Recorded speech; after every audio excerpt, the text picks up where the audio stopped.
What we want to make sure is that there's an open dialogue, and that if we can explain how we can service and the economy can service Canadians better, we want to make sure that we're telling the right story to the right people at the right time.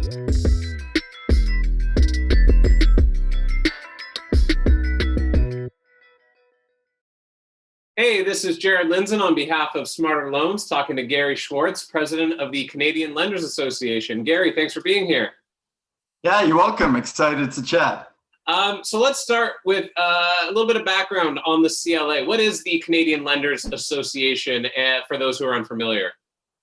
Yeah, so we started off as an organization that was established by lenders for lenders, right? So this was, a number of years back where there's this emerging industry of lenders that were FinTech Forward, on the consumer side, on the small business side, and there was no voice, there was no narrative behind what we were trying to do. And as an emerging industry, we needed a voice to amplify our leadership and also to address certain regulatory concerns and just make sure that everybody was comfortable with the innovative lending that the sector was providing Canadians. And so what would you say is the organization's mission, and what are some of the ways in which you pursue that goal in the real world?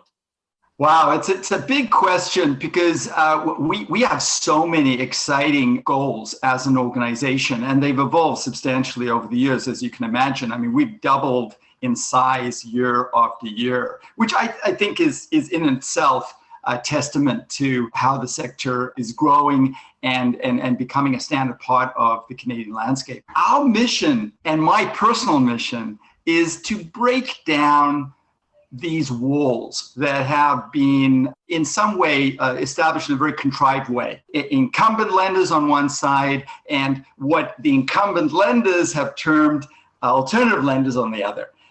First of all, it's a Orwellian term, alternative lenders. It is something that is kind of dismissive. It's saying all those guys that are alternative to mainstream. That is not the case. Lending in Canada is a continuum, right? You have a continuum of lending strategies which answer the needs of Canadians based on different business models, different sectors, and different risk brackets as you move across the spectrum.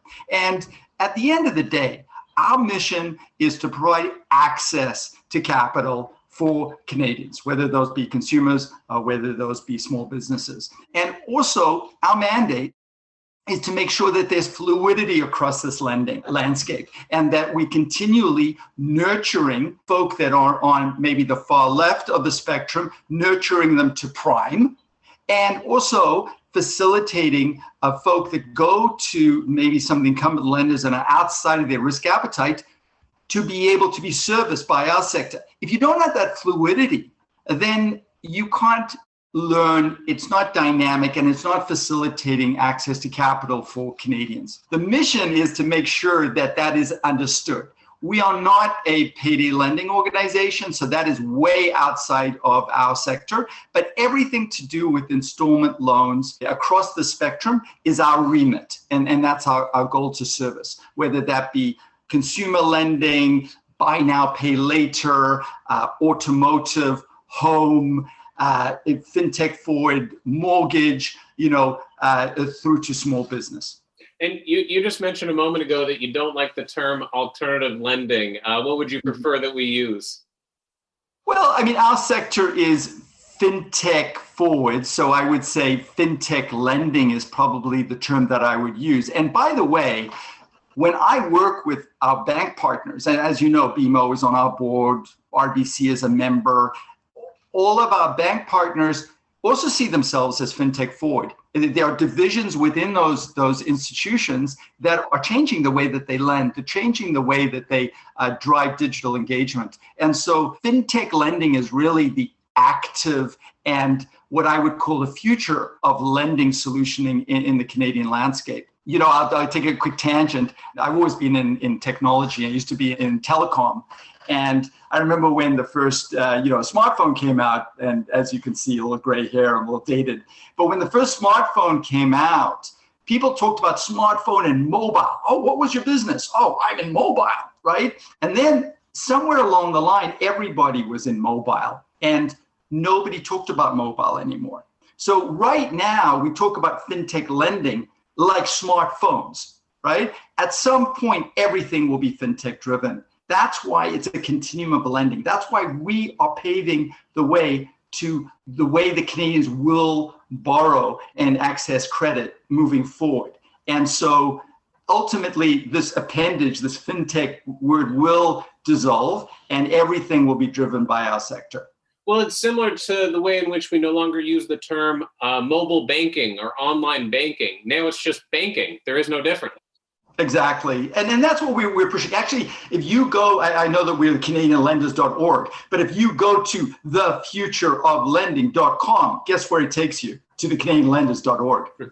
So we really see ourselves as the future of lending, both in Canada and in many ways globally. When we put standards together like Buy Now, Pay Later, we're working with our colleagues in Australia, we're working with our colleagues in the US. We are taking learnings from other global leaders, and we are also offering leadership globally. Mm-hmm. And you mentioned before that it's not just the startups that you're representing, but you also have a number of major banks on your board and in your membership. And it reminds me of how when fintechs, first started arriving in Canada, there was a lot of fear that disruption was coming. There were so many other industries that had been completely disrupted by nimble startups, and a lot of people pointed to the banking sector and said, well, there's all these new technology startups coming in that are going to disrupt the banking sector. And at the end of the day, the story was one of partnership rather than disruption. It turns out that there was a symbiotic relationship between the tech companies, the startups, and the big banks. Can you tell me a little bit about where those partnerships are today and what the results of that relationship has been? Look, what change is always good for some people and it's always a bit of a pain for others. So there's no doubt that, change is not always, it can be a bit of a rough ride for certain folk, but change is inevitable, right? We are making things faster, more fluid. The consumer is in the center of our world right now. They're the center of our world for retail, for entertainment, shake a stick at any industry. So you're servicing the consumer. It's no longer that the consumer is in the orbit around you as a brand. So we're all running off the consumer and they're mobile, right? They've got their smartphone and we're servicing them on that download. But to answer your question, for the guys and gals who are excited about and embracing the change, it's about what I talked about earlier, which is breaking down the walls. So if you embrace what's happening, I look at two words, upsell and downsell, for example. So if you have a spectrum of lending and here's, prime and here's maybe, on the other side, non-prime. And you see this as, on one side, the opportunity to nurture folk, because all our lenders, by the way, do trade line reporting, through to the bureau. So as you pay off your loan, you're moving up, and nurturing up towards prime. So if things are flowing upstream on one side, and on this side, these guys can't handle certain risk thresholds. So the opportunity is for companies such as Buy Now, Pay Later vendors, for example, to partner with banks to extend their lending upstream, and also for banks who have a risk appetite, which is very defined, to be able to partner with guys who are more nimble, that have smart underwriting processes that use maybe a little sharper algorithmic decisioning to take on a little bit more of the risk appetite. But the wonderful thing is now the bank that is traditionally a laddered service company, right? So you start, I'm 5 years old, I walk into the bank, I get my first checking account, and then bam, suddenly I'm married, I've got a mortgage and insurance, and I'm with the same bank, right? That's called laddered services, right? Well, what happens when a bank comes across a borrower, but they outside of their risk threshold or their risk appetite? They don't want to lose them. They don't want to lose that relationship. So can they form a relationship with a more nimble lender, but they retain the relationship with the customer so that as the relationship evolves, they haven't just sent them away, they can nurture them into laddered services. So there's so many fun ways that we can cooperate as an ecosystem. And it's not about us and them. And that's where regulators, that's where government, that's where business has to break down those walls and understand that there's a continuum of value, and that as long as we're looking after the interests of the borrower and we're trying to nurture them towards prime, and we're not a payday lender that's not reporting and has exorbitant rates that don't reflect on the credit of that consumer, then it's all good. It's about access to credit and nurturing. And that's what we reflect as an industry, is that continuum. And so for us, we're all about creative business models that extend incumbent lending into fintech lending and fintech lending into incumbent. Makes sense. And so how would you characterize the state of finance and lending in Canada today? Because I'm sure everything has changed in the last year. And I can promise you next year we'll be sitting here and saying, oh, wow, everything changed this year. It's going to be an onward going, an exciting time. You got neobanks entering the market. The visible hand of finance and lending is a powerful thing. And so you always find innovative companies that will find an opportunity in the market and service it, right? And that's what you see. I think there's a huge opportunity for neobanks and for other service providers, to come in and answer the needs in a more nimble, maybe a little bit more millennial focused way to a different audience that isn't walking into the traditional corner bank. And so, look, we all know this. I mean, this is, it's almost, I don't have to say it because everybody has said it in many ways. COVID accelerated things that were already in play, right? So everything that happened during COVID was just pushing people over the cliff. They were already standing there. So everybody was going digital. Everybody was embracing new forms of solutioning. And COVID just made us accept that could be the norm. And that's a very exciting opportunity for the industry, no doubt. But I can tell you that with or without COVID, things are changing and they will continue to change.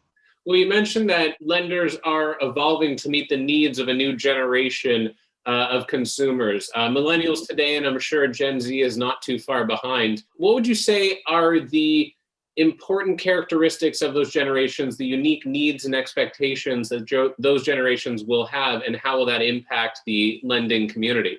I think it all comes to data and the ability to share data.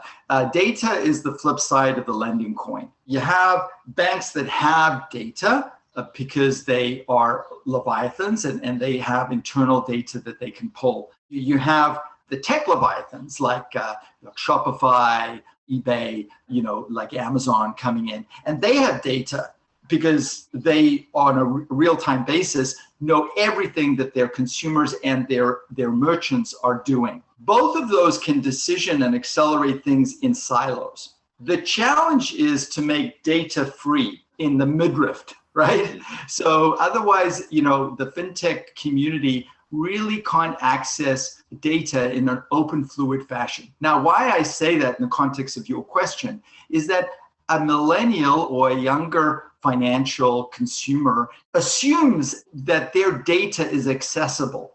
And therefore, if they download an app, if they want certain services, they assume that data that they have in their incumbent institution is shared. That's called, to some degree, obviously simplifying it, open banking, right? So the ability to have data flow, because guess what? The bank isn't at the center of the universe. As we said before, the consumer is in the center of the universe. So if I'm a consumer, I expect to be able to pull from the bank, to be able to pull from accounts, and to be able to create a new experience because I permissioned it. That's sort of, along the lines of European GDPR. Essentially, I am the custodian of my own data. I get to control how it's used. Now, I know that's simple to solve, and a lot of people would say that from a data perspective, data is accessible. You have incredible data companies like Flinks and SecureKey and others that pull data based on permission and give it to third parties based on the permission of the consumer. But the bottom line is that in our country right now, we don't have the framework to facilitate and nurture that process. There's no sort of regime in place, that allows for the safe and fluid movement of data. And until we have that, until we have a clear mandate from the government, we have this what I call data squeeze. You got the big leviathans on one side, the banks on the other, and we're squeezed in the middle. And yes, we use Flinks, and yes, we use secure key, but we need it to be more fluid. The more fluidity, and as I say, we're a continuum of lending. The more fluidity you have, the more exciting things become, because now more solutions get built. And I'll give you an example. So the UK, Britain, 4 years ago, opened up their banking. They opened up what is called open banking, basically allowed access or mandated access to incumbent FI data.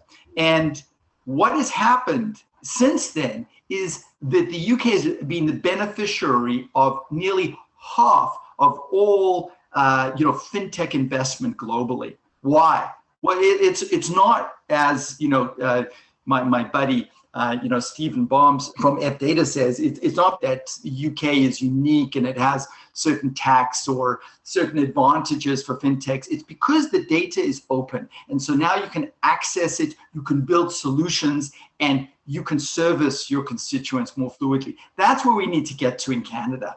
I don't say it because I'm an evangelist of open banking in and of itself. I am evangelist of servicing our borrowers, and you can't make it so that the borrowers have to decide between working with one Leviathan on one side and another Leviathan on another. You have to make it so that they can create and service their own needs, and they need to be able to shake a stick at a solution provider and say, I would like you to service me. And right now we don't have that regime in place, and it has to be in place in Canada. Yeah, so what you're saying is that the industry has evolved to recognize that the consumer is at the center of everything, not the bank itself, not the brands, but the consumer, and they have certain expectations, and the fintechs and the banks are prepared to meet those expectations. However, they're running up against a regulatory framework that is still relatively restrictive, especially when compared to places like the UK with their open banking policies. Right. I mean, the words that keep on coming up, when you talk to the Canadian, regulators or the government is operational risk and reputational risk. And I get it. But you know what? The world's moved on. Yes, there is operational risk. Yes, there is reputational risk. If you do it wrong, let's do it right. So that's not an excuse. You can't say, I don't want to use, a mobile phone, so I'm going to stay at home. Like, what is that? Just look at Shopify or that is obviously leading force in the Canadian market and globally. They have Shopify Capital. They give out and have given out, over $2 billion USD, to small businesses. Over the last year, it's doubled because they have the data internally to be able to decision based on merchant advance data. They know exactly what's there so that they can say on a minute-by-minute basis that merchant advance cash can be provisioned through Shopify Capital. That's fantastic. And kudos to everything that Shopify has done. We need that regime in place so that a non-Shopify can access the data to provision capital as fluidly.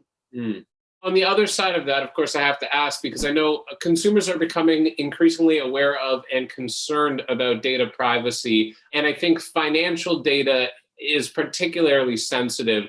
So I would imagine that a lot of the hesitancy to move towards a more open banking policy is based around concerns around privacy and data security. Actually, no, it's not. It's not. There's no concern about privacy, because privacy is taken care of. We have regimes in place for that. The biggest concern that our incumbent regulators and banks have is that they believe that if they open things up, that some cyber hacker is going to come in and steal your data. Right. Because it's not behind those security walls that the bank has built, right? And my answer is, hell yeah. You better be making that really safe. You better be making the way we share data absolutely protected. But you can't stop sharing data, especially if I'm a consumer and I say, share my data. If I say to you, hey, Jared, you have my data, share it because I want to service, you can't play mom and dad and saying, no. You're still 18, you're in my house, sorry. At some point you'll be able to go out and party all night, but not today, right? Well, you can't have this economy, which is to some extent paralyzed by operational concern. You have to solution around it, because your consumer is demanding a certain freedom with their data, and you are obligated to provide that fluidity. And so, look, if they can do it in Britain and they did it 4 years ago, I think we can get our act together. Fair enough. The Queen's face is on some of our currency. I think we should be able to get our act together. That's true.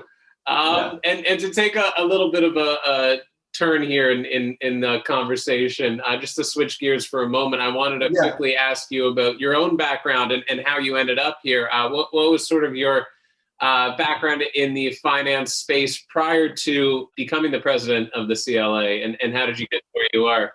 I have a motley background, 25 years in tech. I've been an entrepreneur all my life, and I sold one of my companies into a lender at some point. That was that moment that we go, in our beginning of our narrative, beginning of our discussion, when we talked about the fact that the lenders were just getting together and about to start something.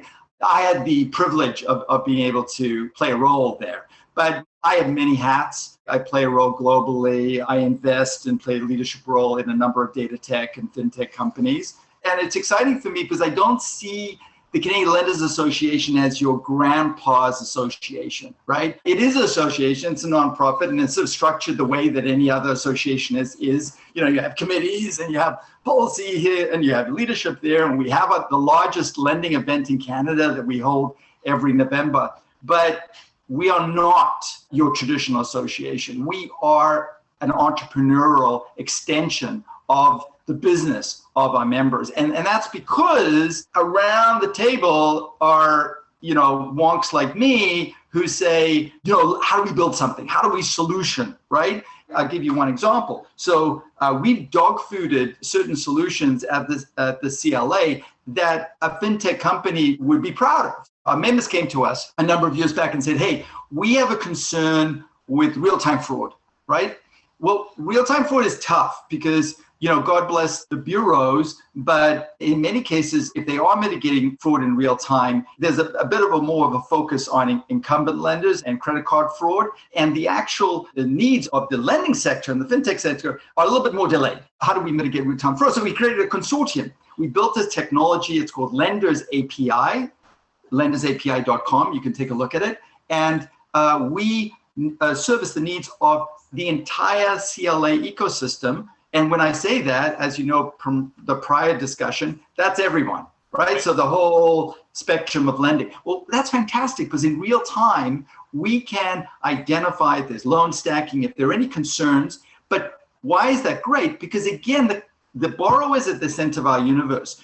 Good borrowers that aren't bad actors get serviced and they don't get penalized by people who are acting in a way which prejudices the company that they're working with. So by mitigating fraud in real time, we're solving and solutioning for the good actors out there. It's solutions like that we've been able to spin out that are not the kind of thing that you would usually do in an association. We're putting together buy now, pay later, you mentioned. Yeah. Big, white hot topic. Well, within a month, we've been able to get every single buy now, pay later vendor globally and homegrown to the table to put together standards so we can proactively put regulators at ease that this is an industry which is going to service the needs of a new breed of borrower. So to your question, it's my background in building companies, in servicing fintech, which allows us to be more nimble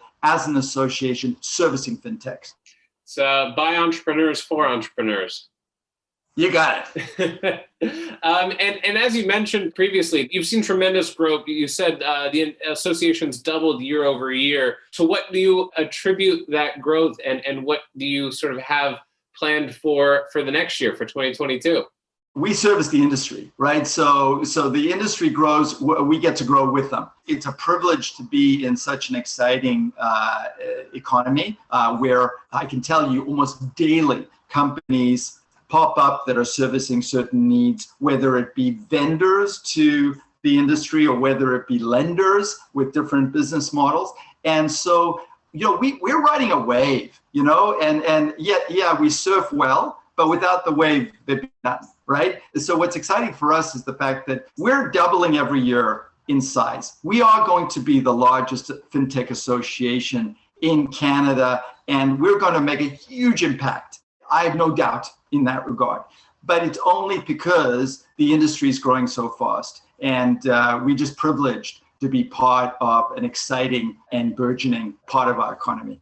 Fantastic. And I also know that the CLA is not just lenders, but fintechs as well, who aren't lenders. What are some of the big trends that you're seeing in fintech right now amongst your members?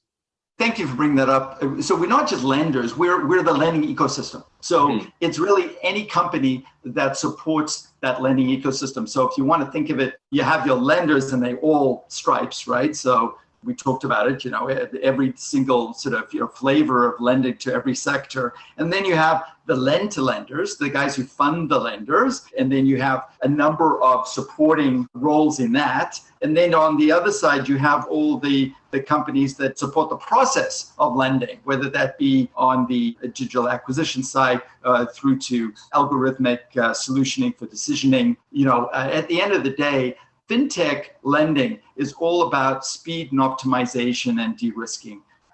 A number of our members don't even pull from credit bureaus, some of the buy now, pay laters. They're making decisions so fast that they're using a very different sort of breed of decisioning. So you need to have alternative data providers like Flinks. You need to have KYC providers like SecureKey and others. You need to have all these different vendors around which accelerate the ability to get a consumer through their journey from, I would like to borrow some money, to I have money in my bank. To do that in a fluid way involves more than just being a lender. It involves depending on a lot of third parties of API-driven solutioning, banking as a service, and embedded financial decisioning modules, which allow them to get from A to B faster. And you just mentioned a whole bunch of different technologies that are enabling the entire ecosystem to be more efficient and to continue putting the consumer in the center of everything.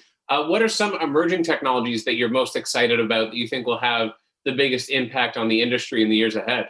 It's a hard question to answer in as much as I can tell you that almost every day there's a challenge that needs to be solved. I talked to you about, for example, Lenders API. Well, that was a solution which was dog-fooded from a need. I guess what I would say is that gone are the days where you sit in a garage and think up this new idea and develop it and bring it to market. You're in an economy where if there's a point of pain, immediately there's somebody working with that point of pain to solve. And all the good solutions that you get out that you're seeing meet the market right now are solutions that have been dog-fooded either with communities of interest.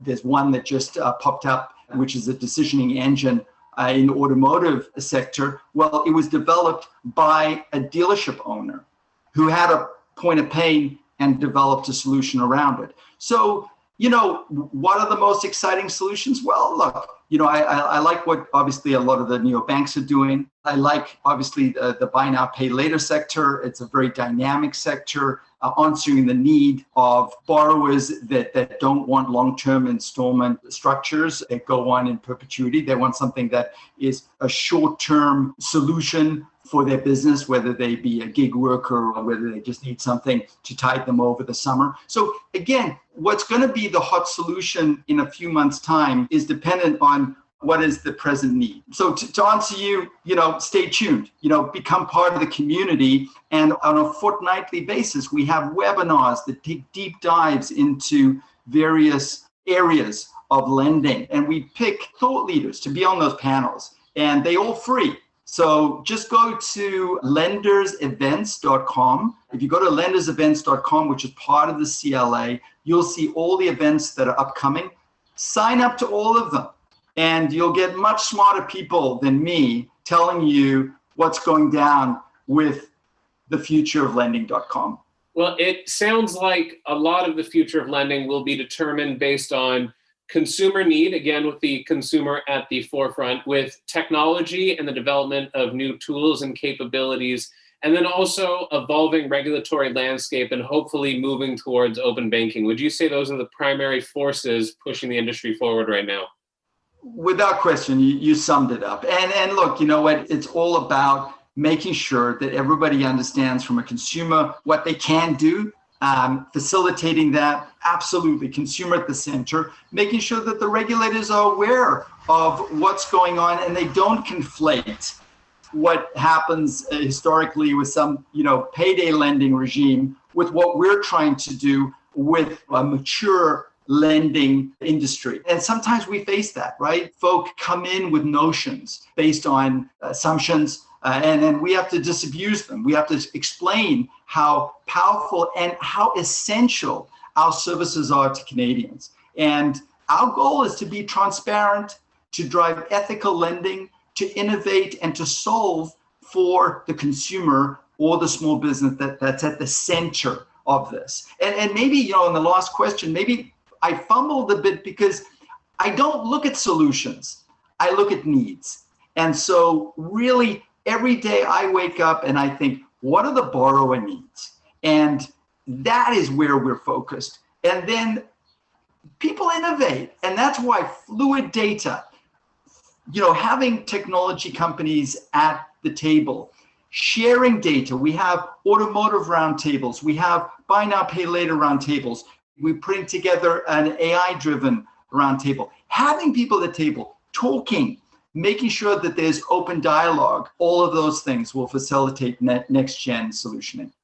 You've alluded to it a few times, so I wanted to ask you, do you think that the reputation of, predatory payday lenders and the reputation that they have in Canada has sort of skewed the impression that most Canadians have about the lending industry as a whole, especially when it operates outside of the major financial institutions?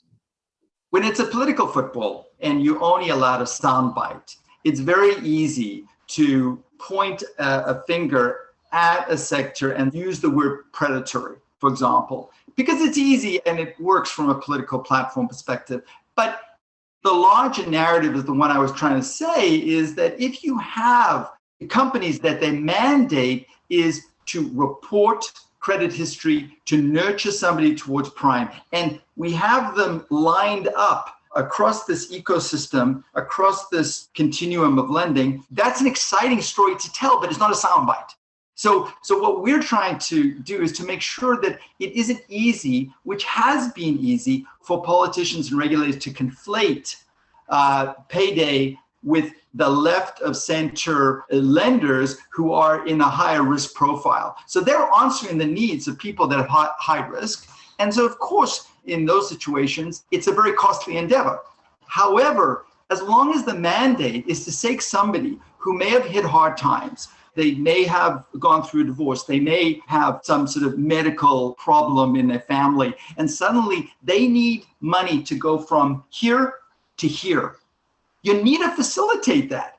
So what's your recourse? You either have to facilitate it by allowing somebody to lend to those individuals who are high risk, but with a mandate of repatriating them to a prime, which is where they are. We call those invisible primes. Those are people that don't have the data visibility to be recognized as primes, but have the potentiality of being a prime. So if we can nurture them over to being a prime, well, that's their rightful place, and that's our job. But if you say that, no, you can't lend to anybody past this point because we won't allow you to lend to them because we're being, excuse the word, holier than thou by saying, here's the rate that we won't allow you to lend over. Well, people will stop lending. And what happens then? Well, those people still need cash. So what happens? It's happened in the UK. If you put a line in the sand and the the market evaporates to service a high-risk sector, well, those people then go into the shadows for cash. You don't want that. You don't want somebody going down an alleyway to get predatory rates that don't in any way repatriate them to prime. So those are edge cases. What we need to understand is, again, that there's a continuum of lending in Canada, and we need to work with the whole journey of a borrower. And if somebody's in a situation where they don't have a credit history, we need to be able to build their credit. And as I talked about before, upsell and downsell with prime lenders on one side, non-prime lenders on the other, because at the end of the day, our goal is to make sure that capital is accessible for borrowers in need, borrowers that need certain services, and make sure that there's fluidity in the way that their good borrowing habits are rewarded. Mm-hmm. So I think what I'm hearing overall is that both you personally and the CLA as an organization are all about entrepreneurs helping entrepreneurs, being nimble, moving quickly, utilizing technology, but up against a system, a regulatory system and a government that characteristically operates in the opposite way of moving slowly, carefully. Right across the ecosystem with all stakeholders, everybody's trying to do the right thing, right? So there are no baddies. Everybody's trying to do the right thing. What we're trying to do is make sure that everybody comes to the table and understands what the opportunities are for Canadians. So it's not that the regulators are a roadblock. It's not that the politicians are a roadblock. Everybody has a role and is trying to do the right thing for Canadians. What we want to make sure is that there's an open dialogue, and that if we can explain how we can service and the economy can service Canadians better, we want to make sure that we're telling the right story to the right people at the right time. And that's our goal. It's very much, that would be antithetical to what we're doing. It's not us against them. Right. It's not. We're all in this together. What we have to make sure is that data is free, information is free. We have to make sure that everybody's listening and everybody's using that data to advance the goals that we all have and are the same, which is to protect, nurture, and advance the needs of Canadians. Absolutely. That is all the questions that I had prepared for you, I believe. I'll read through them and make sure I'm not missing anything. But before I do that, is there anything that you think is really important to discuss that we haven't touched on yet that you would want to maybe include in this conversation? We touched on a lot of the major points. The big thing is that I want everybody, and you guys do an amazing job of this, to know that we are here and that we're here to service the entire ecosystem. So I want the phone to ring off the hook of people who want to get involved, who want to be part of what we're doing. And remember, unlike a lot of associations, everything we do is free. You can come to our website, see every single white paper. You can attend every single webinar for free. We don't have any paywalls. We're here to service the industry. We want people to participate whether they're a member or not. We would obviously like you to become a member because that helps us service you in a much more pointed way. We get to understand your needs. We get to have you play a role in the destiny of the sector. But the most important thing is be the squeaky wheel, man. Let us hear what your needs are so that we can service them. And I say this to all our members when they come in. You got to see us as a Rorschach print, right? You see in us what you want to see. And if we're not servicing that need, then we're doing you a disservice. Fantastic. Well, Gary, I think that's all for today. Thank you so much for taking the time to speak with me. I really appreciate it. Yeah, no, it was great. And we got to do this more often, man. Sounds good. Count me in.